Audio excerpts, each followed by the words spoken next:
Thank you very much, John. Members of the press, the American public, and people of the world. We are here today to disclose the truth about a subject that has been ridiculed and questioned, denied for at least 50 years. The men and women who are on this stage and the some 350 additional military intelligence witnesses to the so-called UFO matter and extraterrestrial intelligence can prove and will prove that we are not alone. I would like to thank Sarah McClendon, who is with us today, the famed White House correspondent, for her sponsorship of this meeting. Thank you very much, Sarah.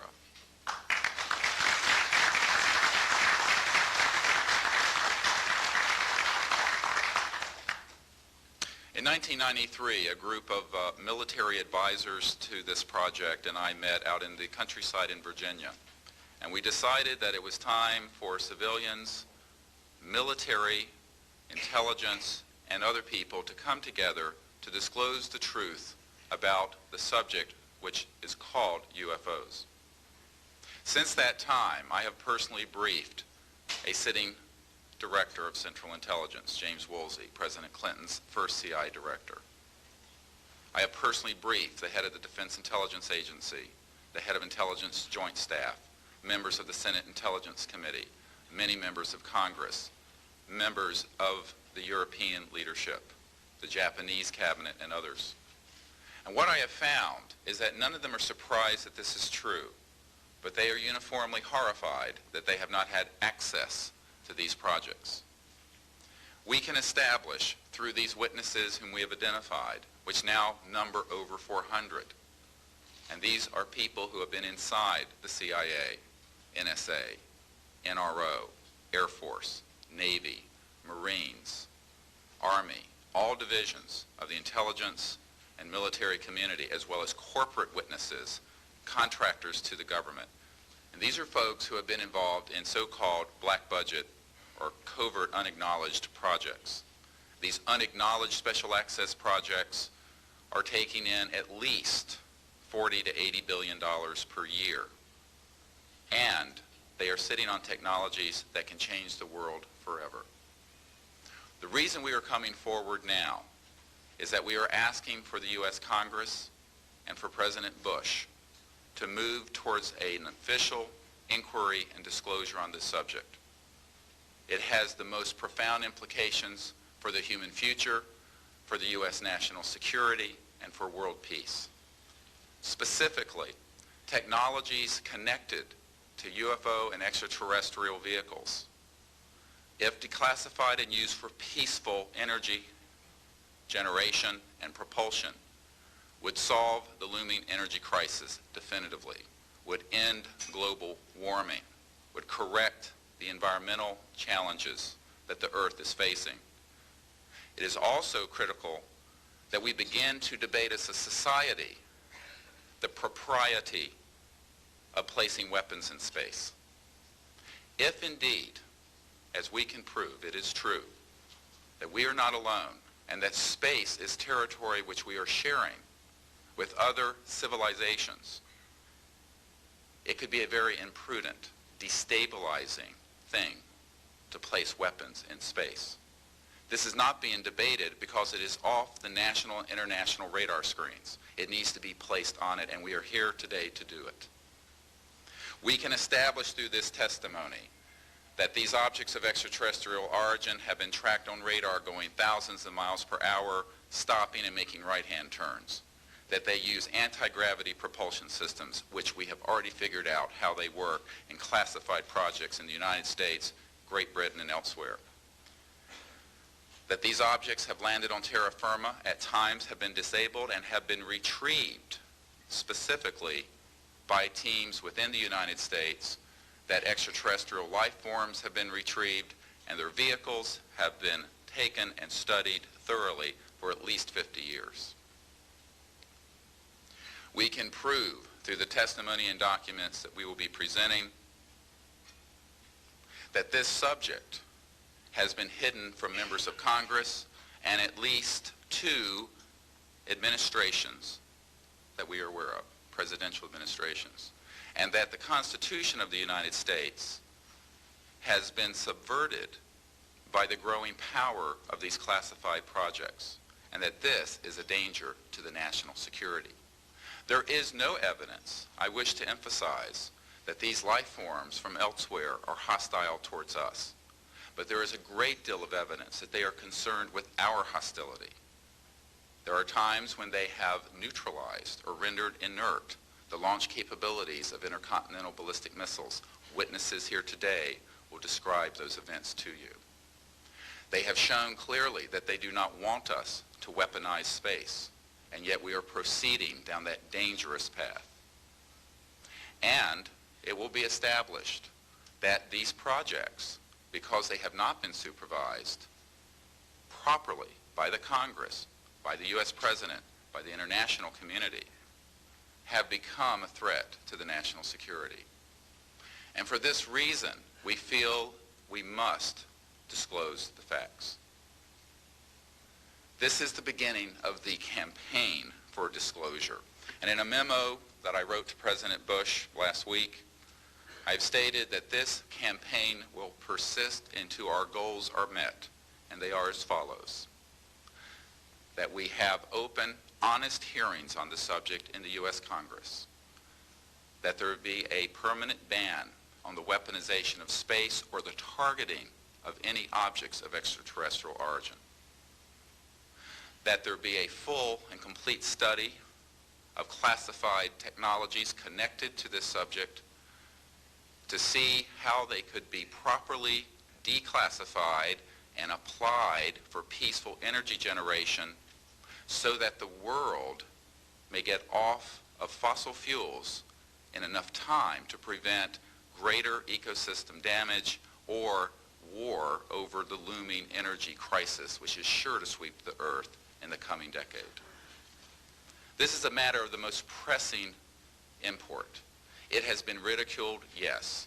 I know many in the media would like to talk about little green men. But in reality, the subject is laughed at because it is so serious. I have had grown men weep who are in the Pentagon, who are members of Congress, and who have said to me, what are we going to do? Here's what we will do. We will see that this matter is properly disclosed, and these courageous witnesses, the first 21 of over 100 that we have already interviewed on videotape, have stepped forward to speak the truth.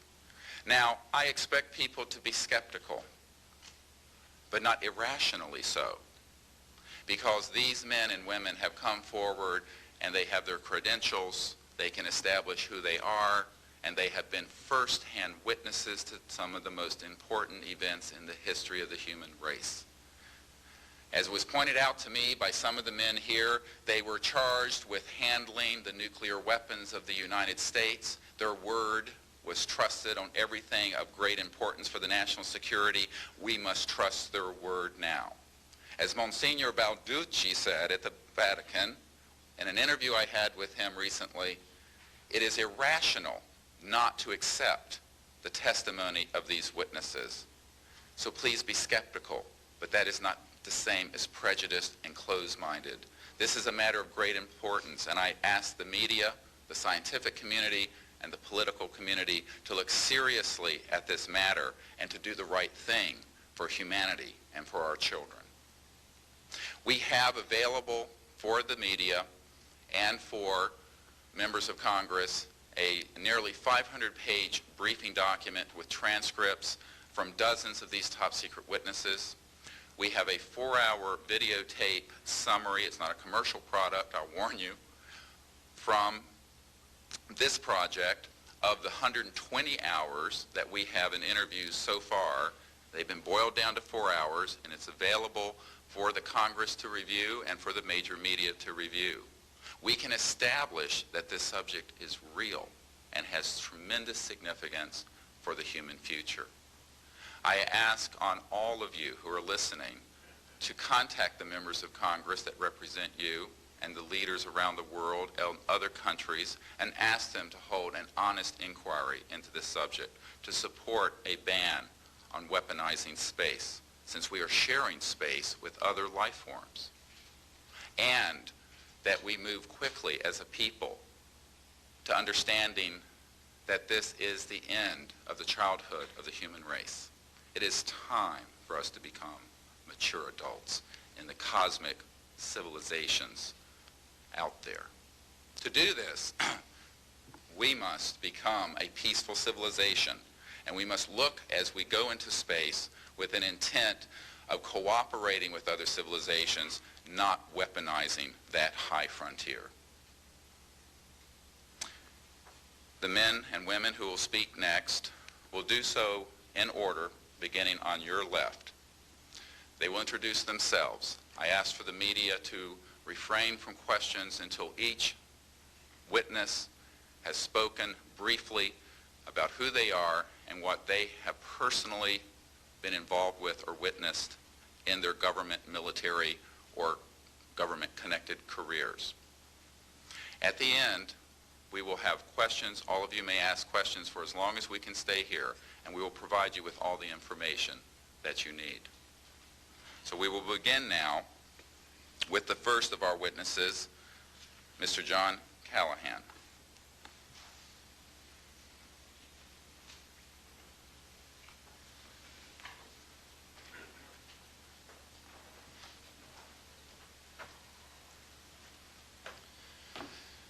My name is John Callahan. I'm a retired FAA employee. I was the division manager for the Accidents Evaluation and Investigation Division in D.C. About 2 years before I retired, I received a call from Alaska region where the region wanted to know what to tell the media. When I questioned, tell the media what, he says about the UFO, and it went downhill from there. What UFO? It turned out I told him what any government employee would do at that time was to tell him it's under investigation. And then I had him send all that data to the FAA's tech center in Atlantic City. The next day, my immediate boss, service director, Javi Safir, and I went to Atlantic City. I had just purchased a new video camera, and I videoed the event. In Atlantic City, we had them play back on a scope, you would call it a scope, a plan view display, PVD, exactly what the pilot seen or what the controller seen, and we tied it in with the voice tape so we could hear exactly what the controller said and what he heard, and we taped it. We came back the next day, briefed the administrator, Admiral Ingen, on what happened. He wanted a 5-minute briefing. After we started the briefing, he wanted to know if he could see the video. We put the video on. He watched the video, the whole video. The next day, he set up a meeting for me to give a dog and pony show to President Reagan's scientific staff and whoever they brought over, and to hand off all that data to them. That morning in the FAA round room, it was either 9 or 10 o'clock, 3 men from Reagan's scientific staff, 3 CIA people, 3 FBI people, and I don't remember who the other guys were, along with all the FAA experts that I brought with me that could decide or talk about the hardware and the software, how it worked. We put on a dog and pony show. We let them watch the video. We had all the data there. We had all the printouts that the computer put out. They got all excited over it.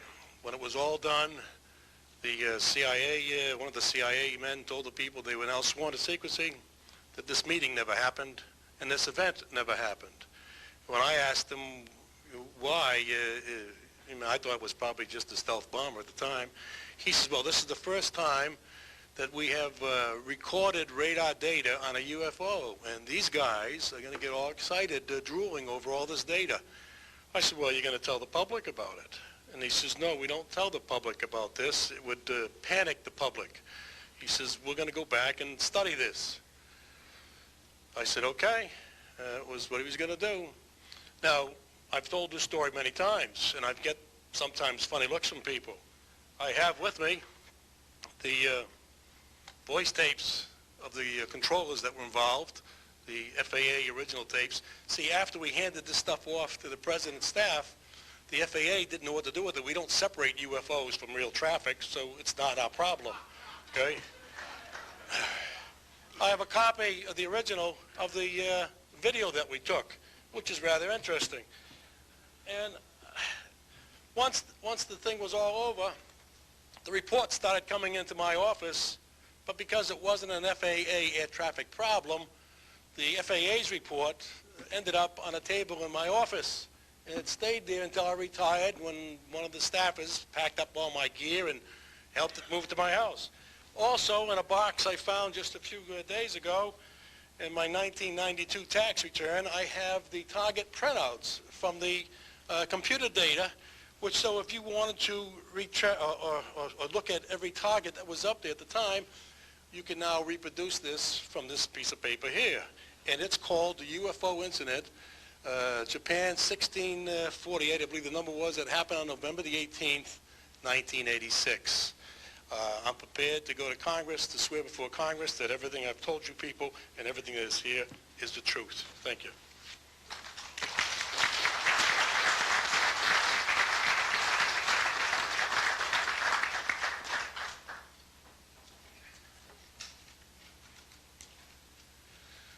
Good morning. I hope you'll pardon me. I'm a little bit nervous. My name is Charles L. Brown. I'm a Lieutenant Colonel, U.S. Air Force, retired, subsequently 7 years with the Foreign Service. I like the name Charlie Brown. A gentleman by the name of Charles Schultz, of great talent, sort of elevated the name, if you will. During World War II, I was a young farm boy from West Virginia. I got the patriotic bug, joined the United States Army, ended up flying bombers in Europe, and ended the war transport in the Pacific.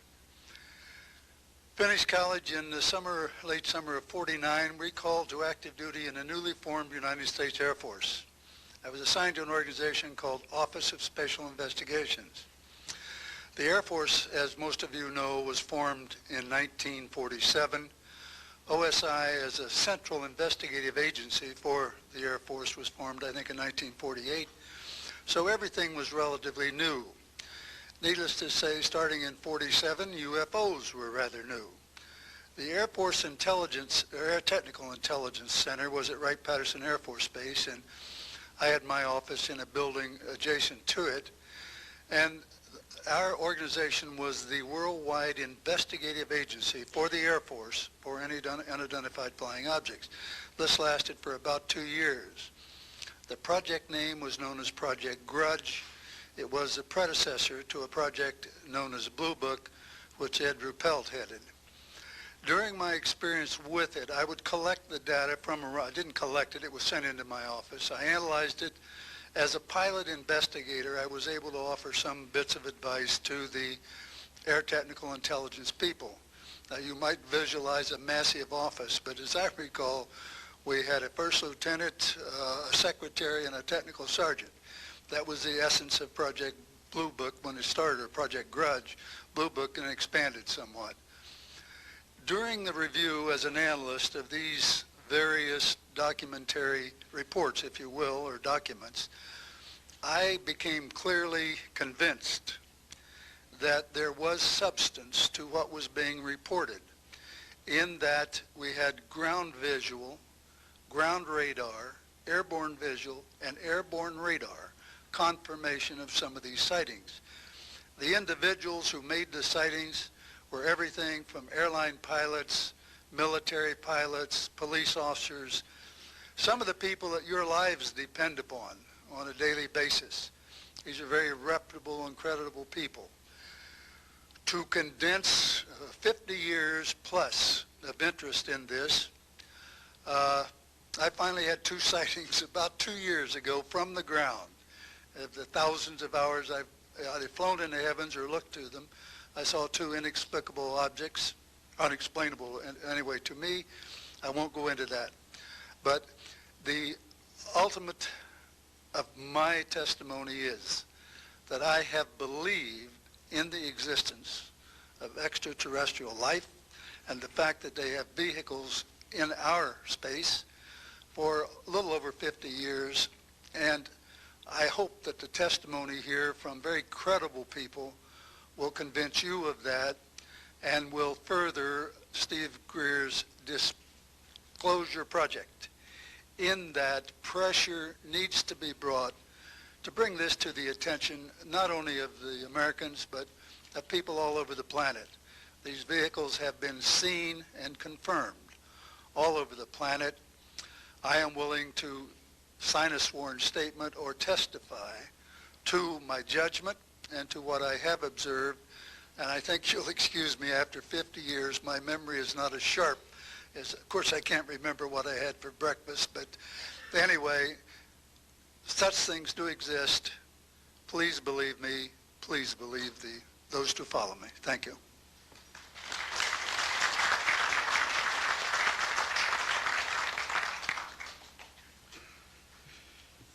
My name is Michael Smith. I was in the Air Force, a sergeant, from 1967 to 1973. I was aircraft control and warning operator. While I was assigned to Klamath Falls, Oregon, in early 1970, I arrived at the radar site, and they were watching a UFO on a radar that was hovering at about 80,000 feet. It sat there for about 10 minutes and then slowly descended until it dropped off the radar. It was gone for about 5-10 minutes, and then instantly reappeared at 80,000 feet, stationary. The next sweep of the radar, it was 200 miles away, stationary. It hovered there for about 10 minutes and redid the whole cycle twice more. When I found out what you normally do when you see a UFO, I was told that you notify NORAD, you don't necessarily write anything down, you don't write anything down, and you keep it to yourself. It's a need-to-know basis only. And NORAD one night called me about later in the year to let me know as a heads up that there was a UFO coming up the California coastline. I asked them what I should do about this. They said, nothing, don't write it down, it's just a heads up. And then late 1972, while stationed at the 753rd Radar Squadron in Sault Ste. Marie, Michigan, I received a couple of panicky calls from police officers who were chasing 3 UFOs from Mackinac Bridge up I-75. So I immediately checked the radar, confirmed that they were there, called NORAD, and they were concerned because they had 2 inbound B-52s going to Kinslow Air Force Base. So they diverted them because they didn't want any proximity to the 2. And that night I answered many calls from the police department, sheriff's department and stuff. And my standard response was that there was nothing on radar. And I will testify to this under oath to a congressional hearing.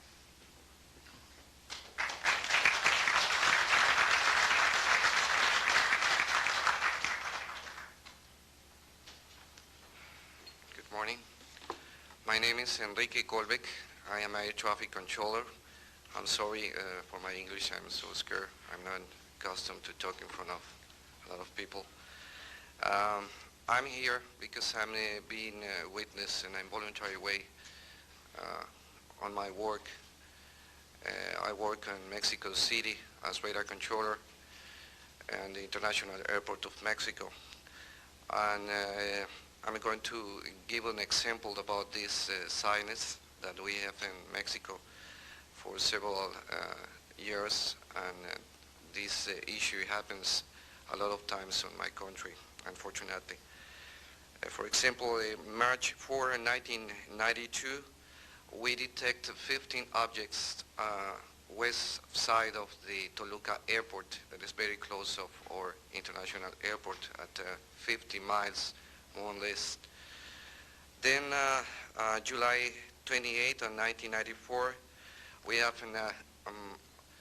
almost a collision or something that we can name in that way with an international flight, domestic flight of Aeromexico 129, commanded by the pilot Raimundo Cervantes Ruano, that has a trash or something about in his main landing gear in the right leg.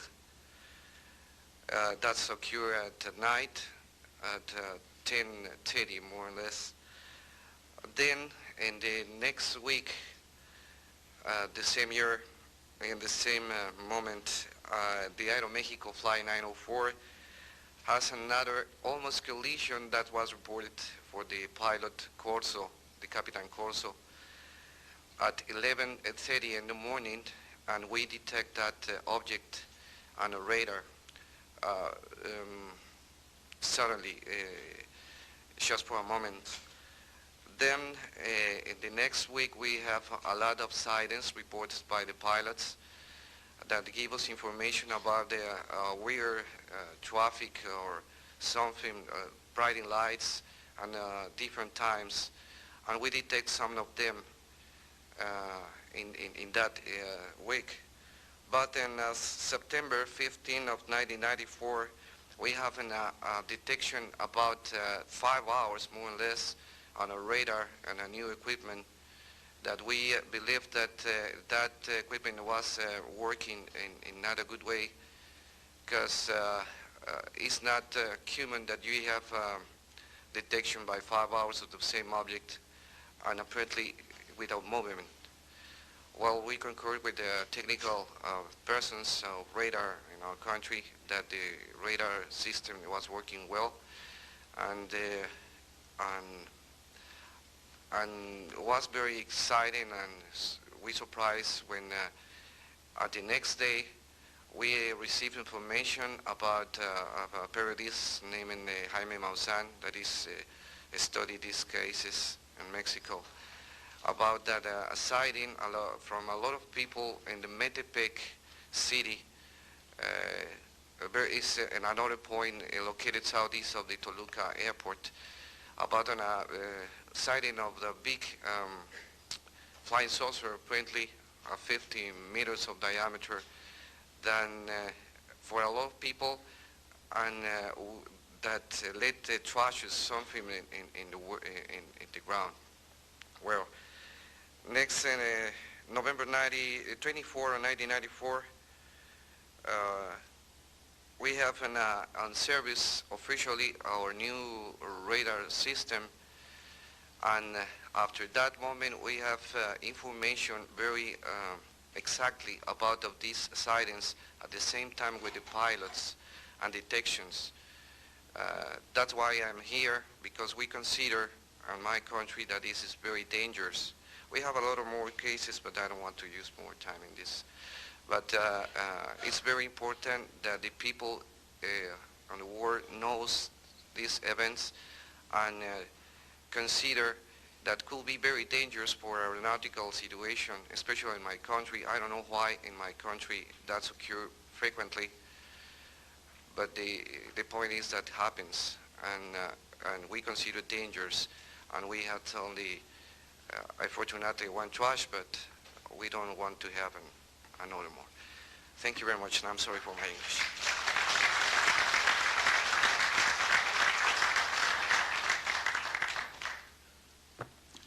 My name is Graham Bethune. I'm a retired Navy commander, pilot, had a top secret clearance.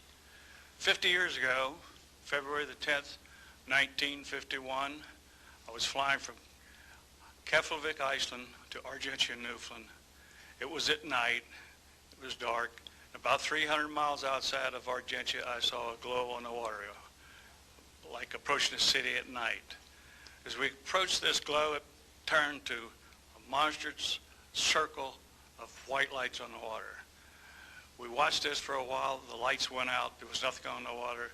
Next thing we saw was a yellow halo, small, much smaller than whatever it was launched from, and that was 15 miles away, up to our altitude. Because of the trajectory, I disengaged the autopilot, shoved the nose over to try to go under this thing. At that time, I heard a noise underneath. I thought maybe it hit us. It was actually some of the crew members ducking, and they collided, and a couple of them were injured. Then it appeared over to the right and moved out slowly and flew with us. It was still not at our altitude, but we could see the shape of it. It had a dome. We could see the coronal discharge. I went back aft, let the other pilot, Al Jones, take my seat to see what the passenger's reaction was. Came back to the cockpit, told him not to report anything, simply because what that psychiatrist had said to me. Maybe they would lock us up. So basically, the instruments in the cockpit, we had 4 or 5 failures in the area of magnetic compass, the electromagnetic effect, in area of directional finders and this type of thing. The craft was tracked by radar in excess of 1,800 miles an hour. It never did get to our altitude. We had 31 passengers, plus the psychiatrist and the crew members that all cited this at different areas. When we landed at Argentia, Newfoundland, we were interrogated by the Air Force, an excellent interrogation, Captain Paulson.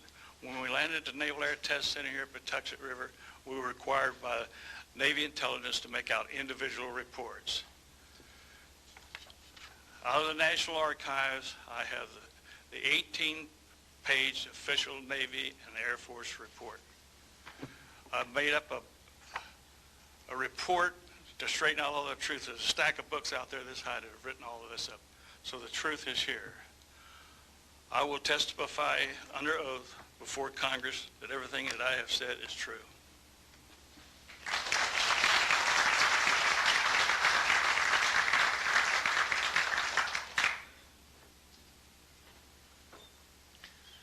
My name is Dan Willis. I was in the United States Navy. I held a top secret crypto level 14 extra sensitive material handling security clearance. I worked in the code room at the Naval Communication Station in San Francisco. In 1969, I received a priority message from a ship near Alaska that was classified as secret.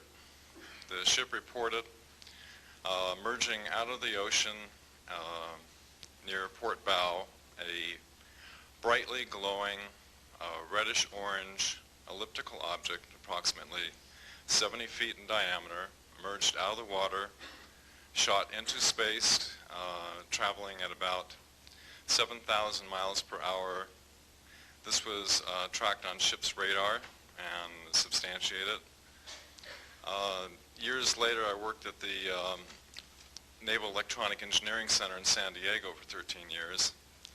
The co-worker who I worked with worked at the NORAD facility.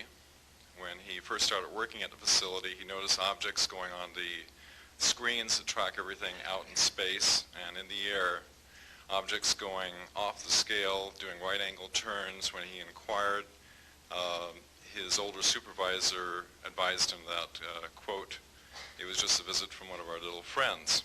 He thought this was a little unusual. These statements are true. I'm willing to testify under oath before Congress. Thank you.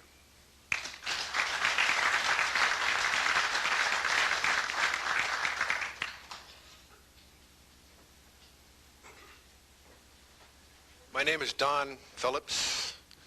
I was in the United States Air Force and had worked with certain intelligence agencies of the United States government. Prior to my Air Force, prior to joining the Air Force, I worked for the famous Lockheed Skunk Works. And I was working for them when I was attending college, and I worked for them in the capacity as a design engineer. It was one of my proudest moments of my life to work with a man by the name of Kelly Johnson. A lot of you might be familiar with that. It turns out that the models of aircraft that we were building, as you know, were all classified, were in the deep black, and that I came in on the end of the U-2 project. My main project was known later as the SR-71. The SR-71 had a predecessor. It had a special model built for the CIA, and that those models were one passenger, one pilot special aircraft in order to get from one place to another very, very quickly. Now these SR-71s, as we know them, the Blackbird, are the type of aircraft that are still classified in a sense as far as the altitude that it flies at and also the speed records that it holds. I'm very proud to say that this aircraft played a big part in helping to end the Cold War. The aircraft, the predecessor aircraft, there's strong evidence to suggest that perhaps these aircraft had a different role once in the air. Each pilot, and I knew a few of them, each pilot had an assignment before they took off, okay? They learned about the assignment immediately prior to takeoff, and there's strong evidence to suggest that there was a dual role in that they were monitoring some type of traffic to and from planet Earth. This can be verified at a later point. I'll jump into my military experience. My first field assignment for the United States Air Force was at Las Vegas Air Force Station. And that was my first experience with Las Vegas, and I couldn't understand why people were being so excited about going to a place such as this, but I soon found out about a year later.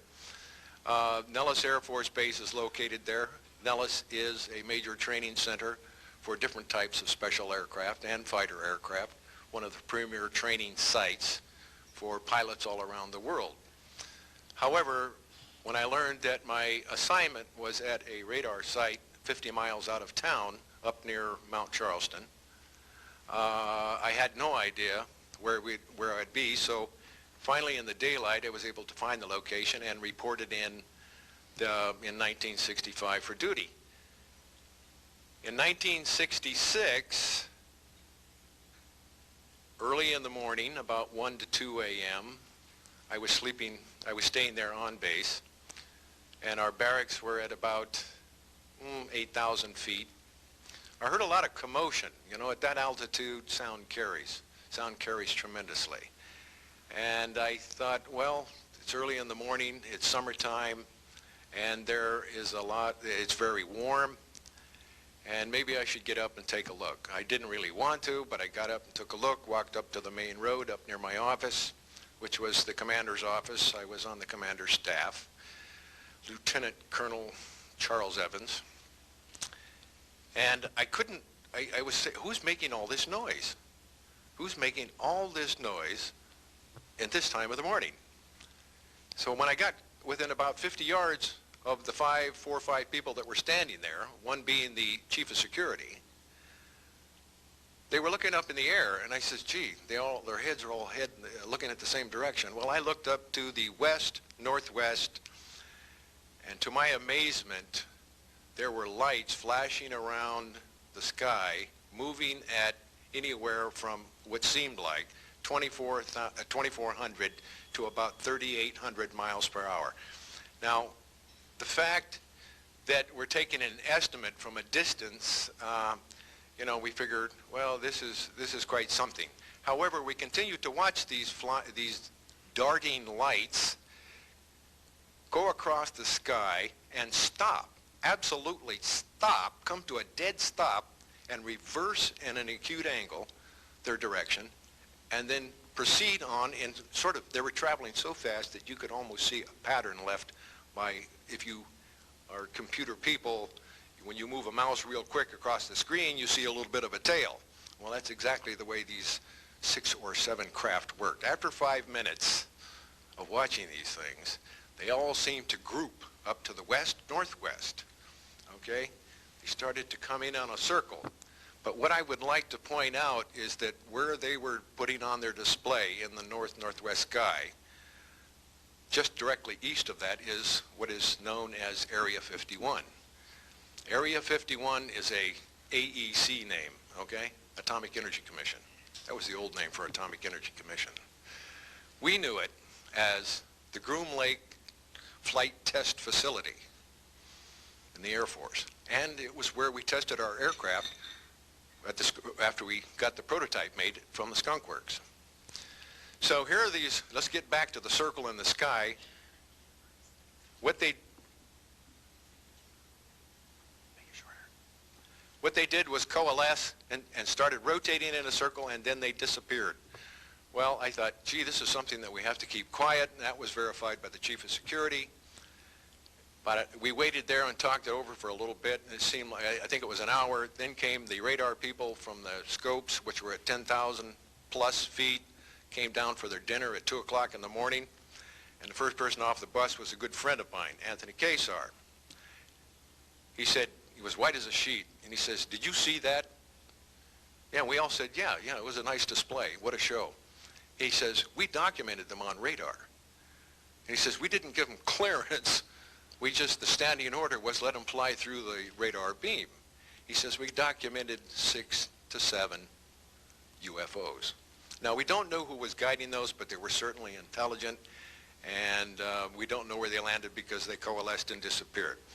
So I will say at this point, to keep it short, that I will testify under oath as to what I say is true, and I will do so before Congress. Thank you.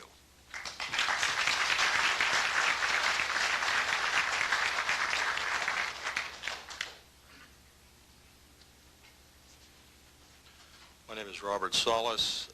Contrary to what it says on the card, I was not a lieutenant colonel in the Air Force. I was in the Air Force active duty after I graduated from the Air Force Academy in 1964 until 1971 and separated as a captain. In March of 1967, I was stationed at Malmstrom Air Force Base, Montana, as a missile launch officer, Minuteman missiles. On an early morning of March 16th, 1967, I got a call from my security guard, primary security guard upstairs. We had about 6, as I recall, flight security airmen upstairs. I was downstairs 60 feet underground in a capsule monitoring and controlling 10 nuclear-tipped Minuteman missiles. I got a call that morning that they were seeing strange lights flying in the sky. I disregarded that call, told them to call me when something more significant happened. We had very professional rapport with our security guards. They were not prone to, let's say, do any practical jokes or anything like that. This was very serious business. I got another call subsequent to that call, and this time it was a more intense tone in the guard's voice. It was very clearly very frightened. He said there was a bright, glowing red object hovering outside the front gate. It was oval-shaped. He had all the other guards out there with their weapons drawn. I wanted to know what my instructions were. I told him, as I recall, to secure the area. He had to hang up. One of the guards became injured, not from the UFO, but from problem with his, cut his hand on the fence around the facility. Right after that call, I woke up my commander, who was on a rest period, Fred Mywald, a retired colonel now, and told him about the phone calls. As I was telling him about the phone calls, my weapons started going down, one after the other. They went into a no-go condition, what we call a no-go condition. They were unlaunchable. We lost somewhere between 6 and 8 weapons that morning within minutes of having received that second phone call of a UFO hovering outside the front gate. Again that morning, after reporting it to the command post, we were informed that a very similar incident happened at Echo Flight. I was at Oscar Flight. They lost all 10 of their weapons under similar circumstances, very similar circumstances, where UFOs were sighted over the launch facilities. They had maintenance crews and security crews out there that had spent the night, and they were reporting UFOs over those sites. And the commander of that flight was Eric Carlson. He also separated as a captain, and the deputy commander was Walt Fiegel,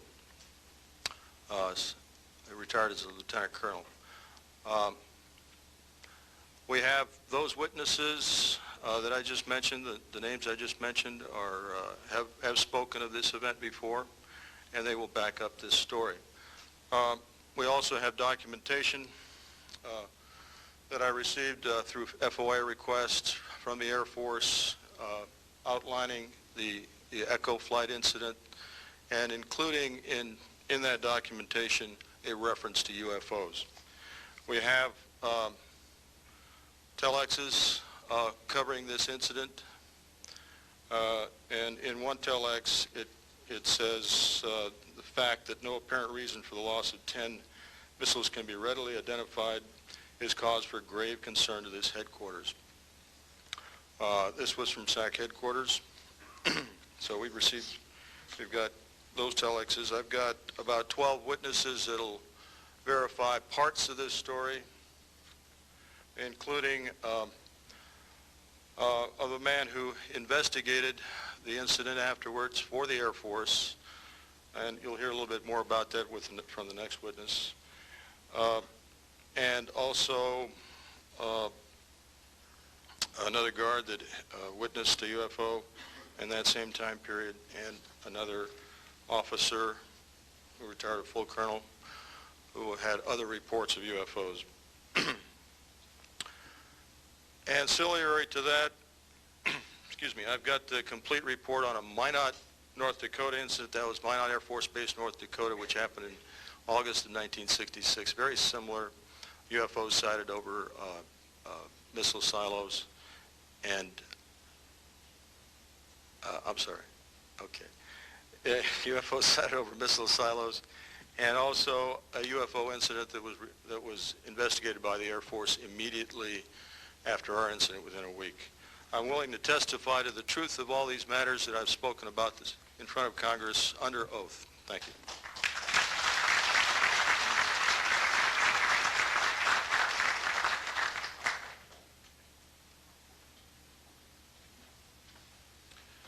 Good morning. My name is Dwayne Arneson. I served 26 years as a communication electronics officer in the U.S. Air Force, all over the world, including Vietnam. I was lucky to be selected to be commander of 3 different units in the Air Force. I held a top secret SCI TK clearance, and for those who know, it is slightly above top secret. I retired in 1986 as a colonel at Wright-Patterson Air Force Base in Ohio. I would like to relate about 3 different experiences, if you will, that relate to UFOs. As a young lieutenant over in Germany, at Ramstein Air Base, Germany, back in the early 60s, I was in charge of the cryptographic center. I had a top secret crypto clearance at that time, and I can clearly recall seeing a message that went through my crypto center which said that a UFO had crashed on the island of Spitsbergen, Norway, and the team of scientists were coming to investigate it. Going forward to the 1967 timeframe, I was assigned to the 28th Air Division at Great Falls, Montana, and I was the officer in charge of the communications center there. Also, I was a top secret control officer for the division. I had a crypto account. I was an account custodian, and I also passed out nuclear launch authenticators. During that time, I can recall seeing a message come through that communications center which said, basically what Bob was just got through talking about, is that a UFO was seen near the missile silos and the missiles were deactivated. Coincidentally, the person that Boeing sent to investigate the particular missile conditions, if you will, what made them shut down, was my first manager at Boeing, Mr. Bob Kaminsky, who has since passed away. And I can recall him on different occasions. He lived close to me in Auburn, Washington. That's where I'm from. And he said, Arnie, he says, those missiles were perfectly clean. That was the result. So the last incident concerned when I was as a commander of the unit in Great Falls, or in Caswell Air Force Station, Maine, I had contacts with the security police at Loring Air Force Base, and they told about UFOs that were seen near the nuclear weapon storage areas on Loring Air Force Base. And I'd be glad to testify to Congress that this is absolutely the truth. Thank you.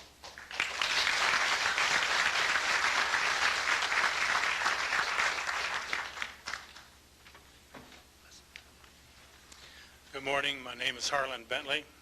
During 1957 and 1959, I was a PFC in the United States Army, stationed north of Washington, D.C. on the Nike Ajax missile base close to Olney, Maryland.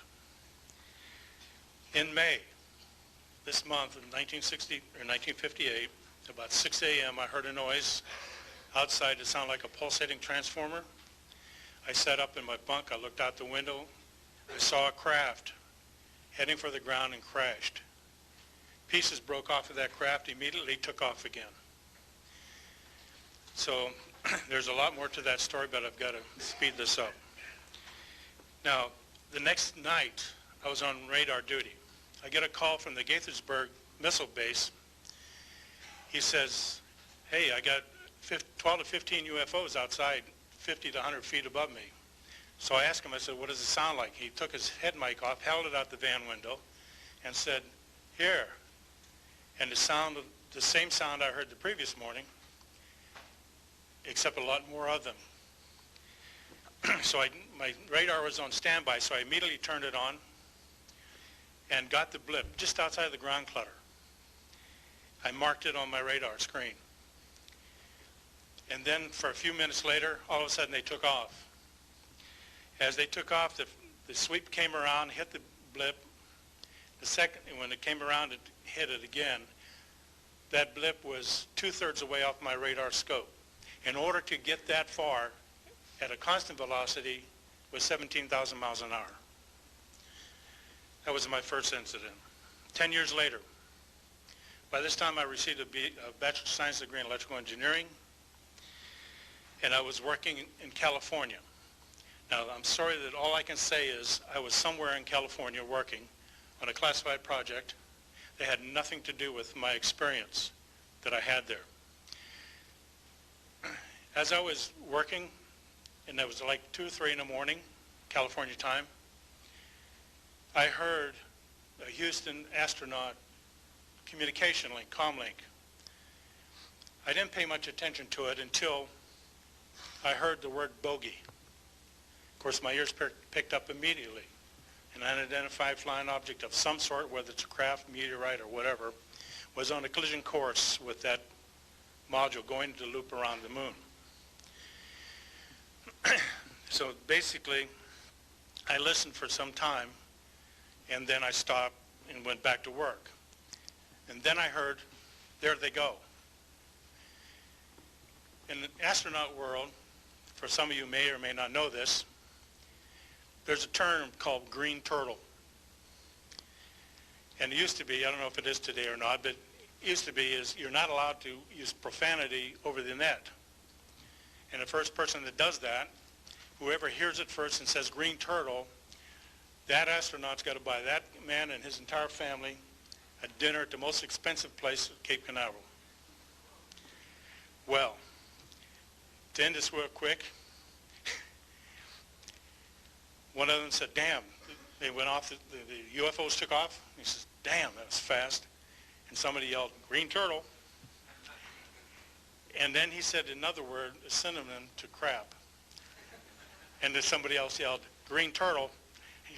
And you could see him grit his teeth, because now he had to buy 2 expensive meals. And my particular experience, I will testify before Congress if necessary, and explain exactly what happened. Thank you.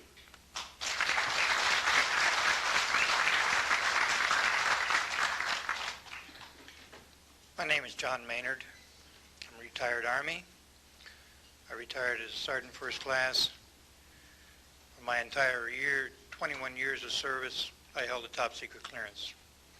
Compartmentalized at times to as high as TK, Omni, Crypto, and others. I had access to very, very sensitive documents. My testimony is basically 2-pronged. One, I retired from DIA in 1980. And when as an administrator you take over an office, you take over everything and you sign for everything. And I signed for well over 2,000 documents. In order to sign and inventory those things, you have to read them. Not word for word, But basically, I went through every document to make sure that it was complete. It was there, as they told me, that when I turned my charge over to the next person, those same documents were there. So I got quite a good knowledge of what was going on in those documents, and believe me, there are many, many different references to UFOs. There was also NPIC pictures that shows that it were targeted objects that were casing you out. Now, I worked on the SALT 1 and SALT 2 areas for the office that I worked in. So we were taking pictures all the time for verification of nuclear disarmament. And there were some objects in those pictures that didn't belong there. The second prong to this whole thing is that a lot of people talk about conspiracies over a shadow government. I'm willing to testify before Congress that these black operations do exist. I nearly became part of it. But I saw the light, I think. Or was it? And I got out. And that's it.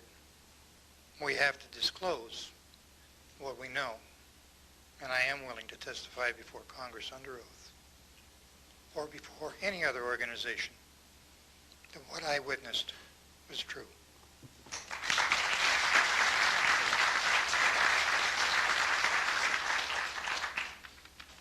Good morning.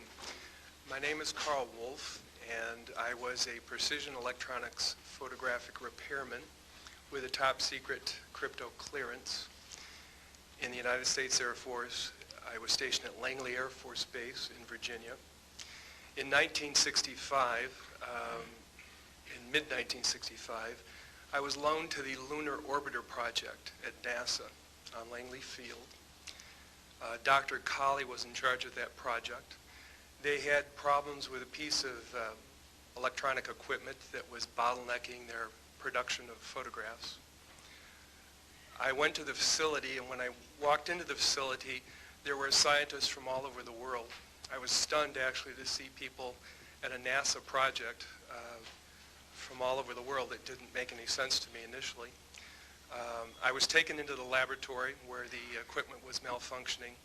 I couldn't repair it in the dark. I asked to have it removed. A Airman Second Class was in the dark room at that time. I was also an Airman Second Class. I was interested in how the whole process functioned, how the data got from the lunar orbiter to the laboratory. I asked the young man if he'd describe the process to me. He did. About 30 minutes into the process, he said to me, in a very distressed way, by the way, we've discovered a base on the backside of the moon.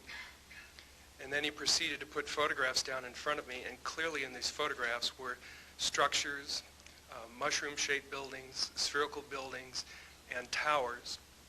And at that point, I was very concerned because I knew we were working on compartmentalized security. He had breached security, and I was actually frightened at that moment. And I did not question him any further. And a few moments later, someone did come into the room. I worked there for 3 more days, and I remember going home and naively thinking, I can't wait to hear about this on the evening news. And here it is, more than 30 years later, and I hope we hear about it tonight. And I will testify under oath before Congress that what I'm saying is the truth.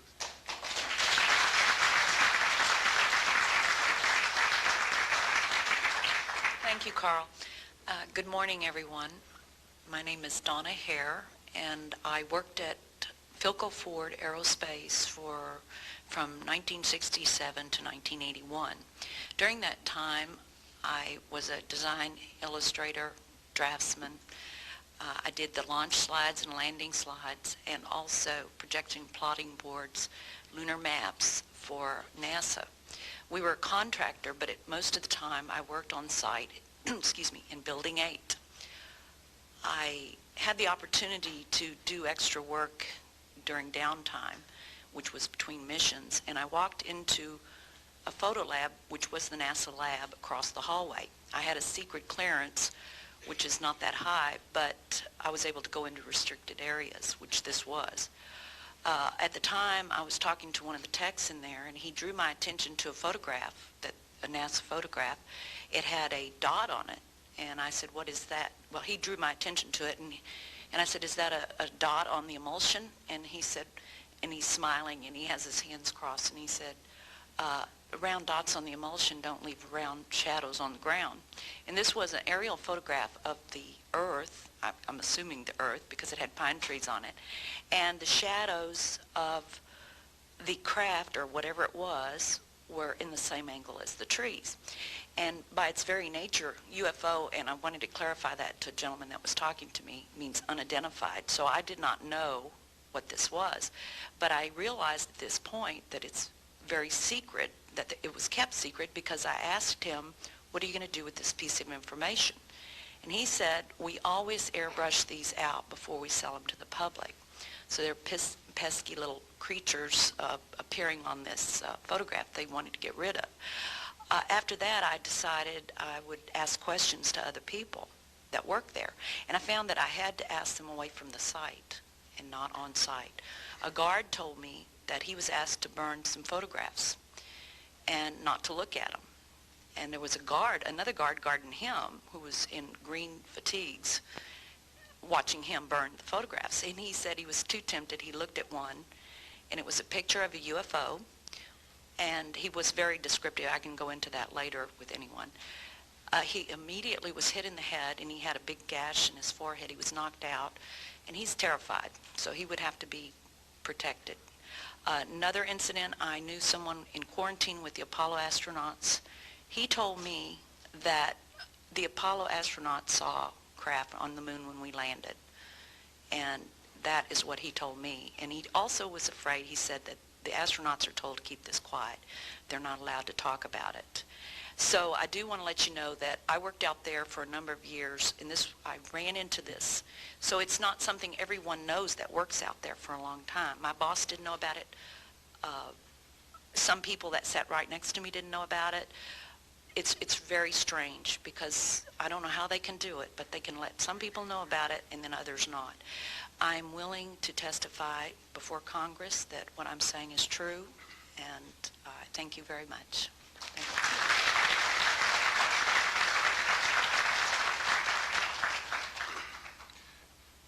Good morning, ladies and gentlemen, and members of the press. My name is Larry Warren. 20 years ago, in 1980, I was a security specialist assigned to RAF Bentwaters, Woodbridge, NATO Air Force facilities in Suffolk, East Anglia. I had a secret security clearance. I guarded our backline nuclear weapons that were stored there at the time, without the knowledge of the people of Great Britain. I went through a portion of a 3-night UFO event where objects made incursions over our WSA, fired pencil-thin beams of light into them, and adversely affected the ordnance, possibly. These objects were on the ground on 2 different nights. Potentially, there was another life form seen. This is an unpopular truth. These events were of extreme defense significance to not only Her Majesty's government, but this government as well, and they are still shrouded in secrecy. They are very complex. They are very vast. This is more about a human rights issue than just a UFO issue. 20 years ago, this room would be empty. I see a turn in history. This is history in motion, but unfortunately, it's history with the security classification. I would be more than honored to swear under oath that I experienced what I did. I saw what I saw. These events produced not only, after numerous denials by this government, a memo by Lieutenant Colonel Charles Holt, our deputy base commander, which reads like science fiction. It also produced, years later, an on-site audio tape he made as these objects performed their feats and did what they did and violated airspace. These events are of extreme defense significance. I hope my brothers in arms that went through these events will be given immunity at some point and be able to join us here. It is an honor to share the stage with all of these people. And I think for all our children, my son Dennis, God bless you, son, we can change the world. You're heroes for being here also, and I will testify in front of Congress if asked to. God bless. Thank you.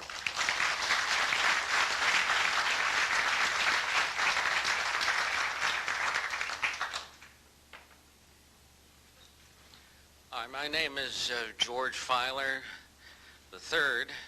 The reason I'm here is because George Filer V is in the hangar and will be born on Friday. And I'm a retired intelligence officer and flyer with almost 5,000 hours, and I didn't believe in UFOs until London Control called us in the winter of 1962 and asked us, would we chase one?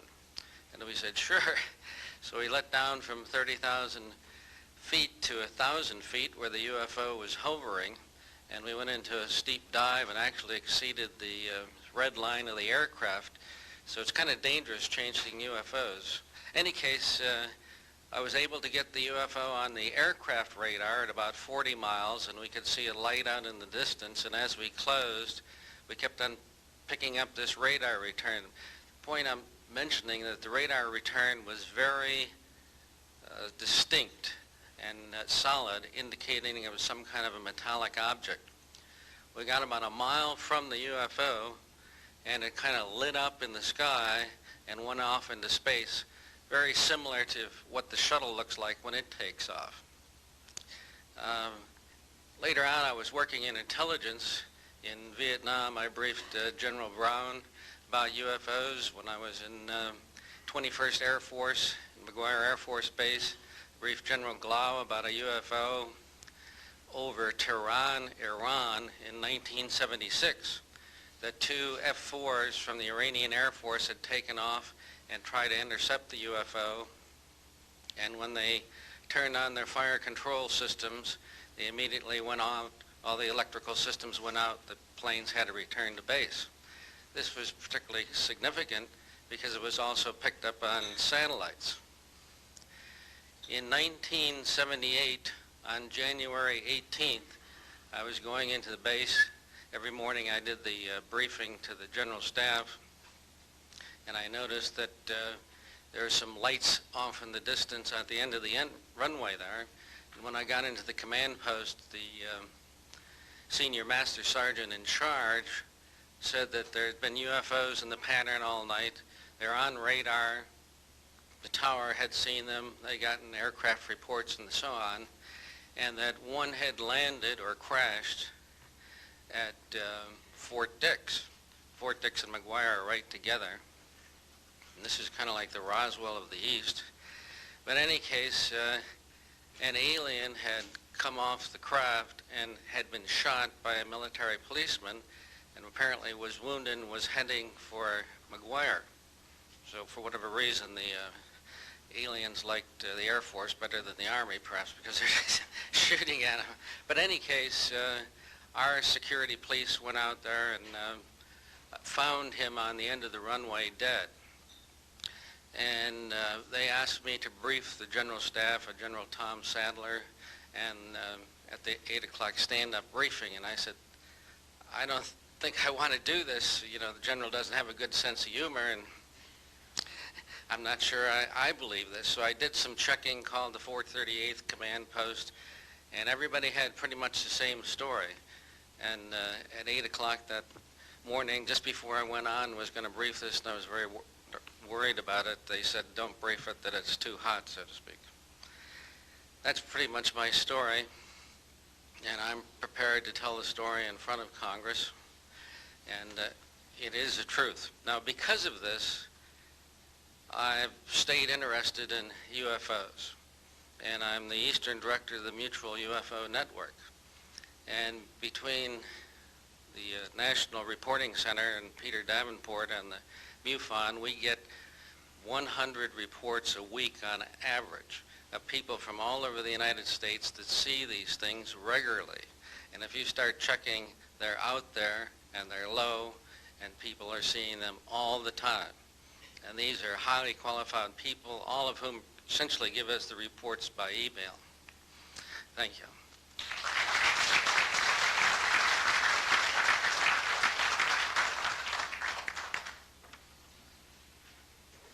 Morning, ladies and gentlemen. My name's Clifford Stone. I was a Sergeant First Class, United States Army. I had a secret clearance with nuclear assurity. I could get the clearance that I needed to do whatever it was that was necessary for me to do at the time on special operations when I was called in on those What I'm referring to here is that I was involved in situations where we actually did recoveries of crashed saucers, for lack of a better term, debris thereof. There were bodies that were involved with some of these crashes, also some were alive. While we were doing all this, we were telling the American public there was nothing to it. We were telling the world there was nothing to it. I'd like to go into detail on some of the cases about the nuts and bolts cases right here, but I will be available if you have any questions concerning my involvement in this. You can talk to Dr. Greer to arrange for me to get to talk to you. But the whole situation is, we've set back, we've told the American people that there's no such thing as UFOs. I've been involved where we have recovered these objects. We know them to be of extraterrestrials. In 1969, I had an event that happened to me while I was stationed at Fort Lee, Virginia. We went to Indiantown Gap, Pennsylvania. That would be my first exposure to any time that we would be recovering an unidentified flying object. When we went there, we already had people that was already in the facility. We were a backup team, which was supposed to be NBC because there was supposed to be some nuclear materials that was on board this craft. Later on, most people involved would have been were to be told that there was nothing on board it. It was nothing more than just a crash of one of our aircraft. I know better because I was one of the people that approached it with a Geiger counter to get surface readings. I was the first person to go ahead and see that there were bodies on it. That would be the first of approximately 12 events. UFO crashes are not events that take place every day. They're rare. I know we're not alone in the universe. I know that the absence of evidence is not evidence of absence. It's evidence that has been denied to the American people.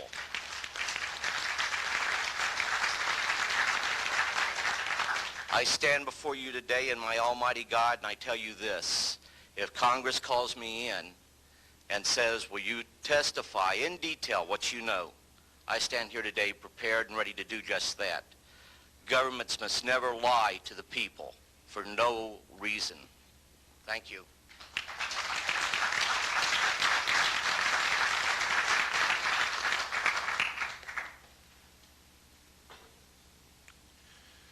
Good morning. Let me see. Oh, okay. Dan Morrison. I was in the Air Force for 22 years the first time and 7 years the second time. And the Air Force, as you know, when it changed service, it did away with its warrant officers, and then you was appointed chief or master sergeant, or that's what you moved into later. So I retired as a chief. And I'm here to tell you one small incident. I've always been, since I've been in the Air Force and achieved the rank, what's called a ground radar superintendent. At one time, I was in charge of 7 radars, 2 main radars and then 3 gap fillers along the coast near Galveston, Texas. That was in the day of the boomers, the neutral submarines, and we needed to make sure we could cover our whole coast. So we put gap filler radars in where we couldn't get the submarines down on the surface of the ocean. Now, my wing commander was Colonel Tibbetts. Maybe you've heard of him. And he sent me down for a test, he said, to see if SAC could penetrate our radar. And so we went to Warner Robins, Georgia. We called GIA, and they erected our radars for us and so forth. And I had 7 men with me. And we were working on the tire one day.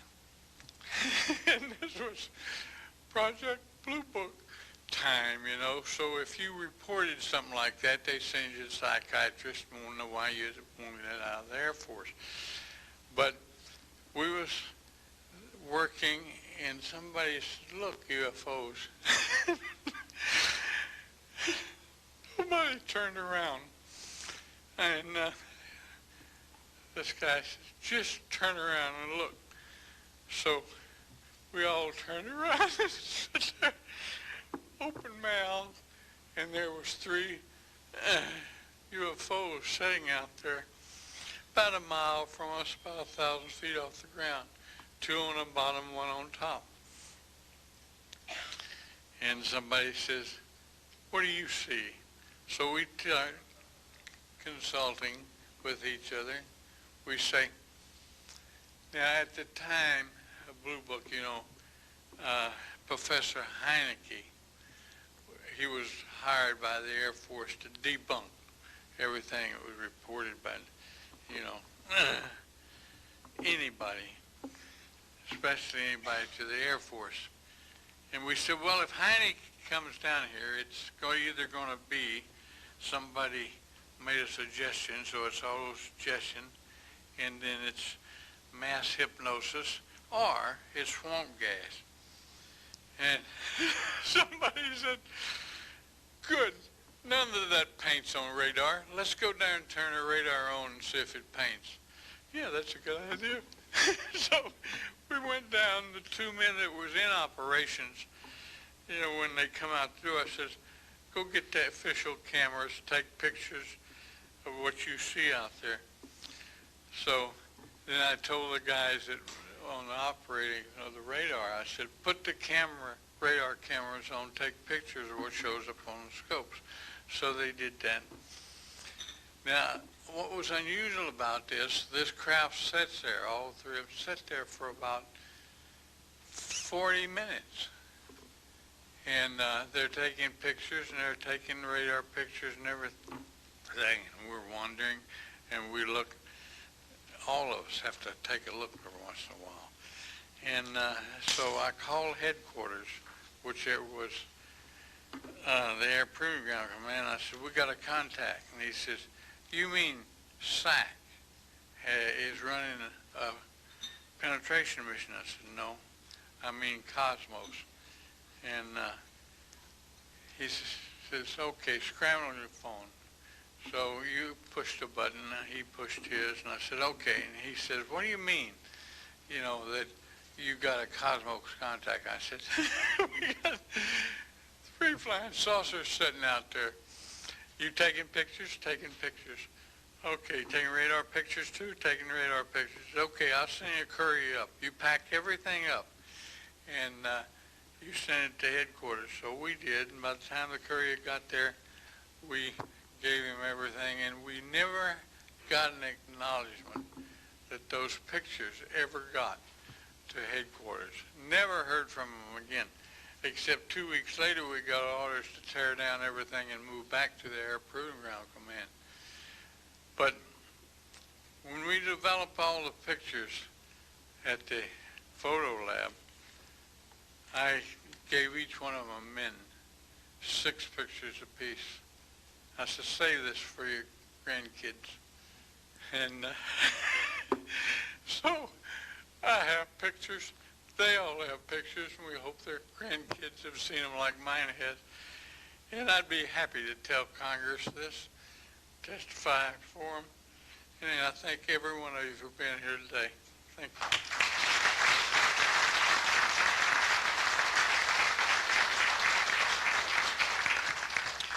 Good morning. My name is Mark McCandlish, and for the last 21 years, I have worked as a conceptual artist for a variety of defense contractors. I've been involved in conceptual artwork or the production thereof for Rockwell on the X-30 program, and also on the high-step program. That's spelled HYSTP, means Hypersonic Testbed Program. During the course of my career, I've twice had a secret security clearance.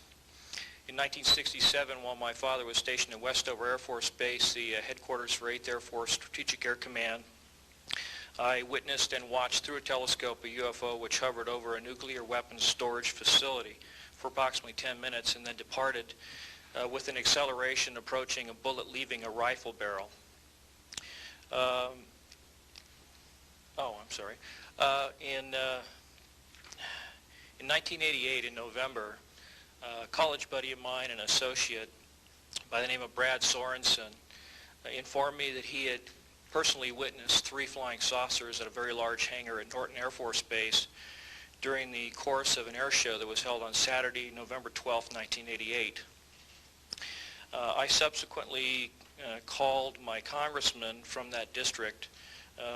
I called his office. This was Congressman George E. Brown Jr., who at the time was the chairman of the Congressional Committee on Space Science and Advanced Technology. I naturally assumed that since this presentation that Brad talked about was for top military brass and certain congressional individuals, that his office must have coordinated this with the local Air Force Office of Public Affairs. A male staff member in Congressman Brown's office not only confirmed the exhibit, but the fact that there were 3 discs at that exhibit. These discs were hovering off the floor without any visible means of support. They were referred to as alien reproduction vehicles, also nicknamed the flux liner because they used high voltage electricity. Let's see, to keep things short, this is a diagram that I made based on a sketch that Brad Sorensen did for me in rough form shortly after he had his sighting, and subsequently cleaned that drawing up and made it much more accurate. And that's the drawing that Dr. Greer is holding there now. Later on, I obtained photographs that were taken in 1967 by a military pilot, Harvey Williams, flying a C-47 for the Air Force at 12,000 feet, approximately 25 miles southwest of Provo, Utah. This particular vehicle matches the so-called ARV in all proportions and respects in terms of the detail of the shape of the craft. And this was photographed, as I say, in June or July of June of 1967. I later spoke to a gentleman by the name of Kent Sellen that I met at an air show at Edwards Air Force Base in 1992, the first unveiling publicly of the B-2 bomber. He indicated to me that in 1973, when he was a crew chief working on experimental aircraft at Edwards Air Force Base, that he had unintentionally wandered into an area where there was a classified aircraft, namely the ARV. He described it in detail, and he added other details to the account concerning the configuration and the operation of the vehicle that Brad Sorensen was not aware of. Subsequently, Brad Sorensen met with the famous aeronautical designer Burt Rutan, gave him a copy of this blueprint which you've just been shown. Mr. Rutan felt that it was a joke and put it on his wall as kind of a joke.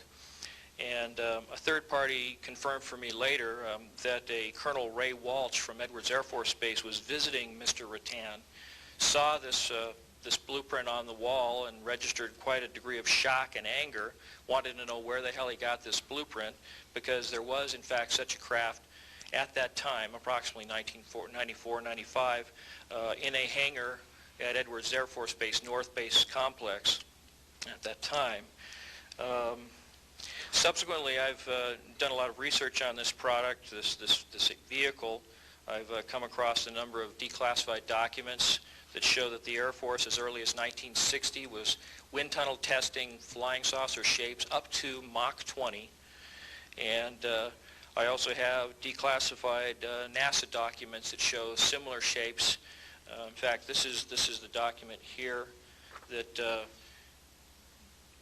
more or less details the wind tunnel testing up to Mach 20. This is the NASA document right here that was declassified, and it shows a variety of spherical and lenticular shapes that were flight tested up to, or I should say, wind tunnel tested up to Mach 6.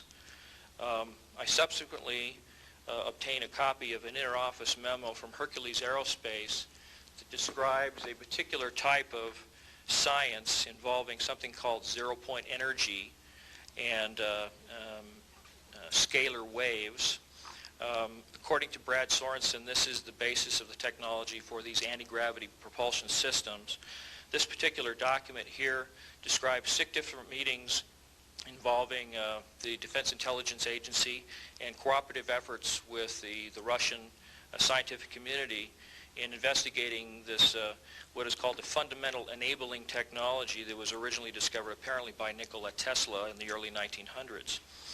Anyway, I could provide you much more detail at a later time, and I am prepared to testify in detail concerning these events and their truthfulness before Congress. Thank you very much.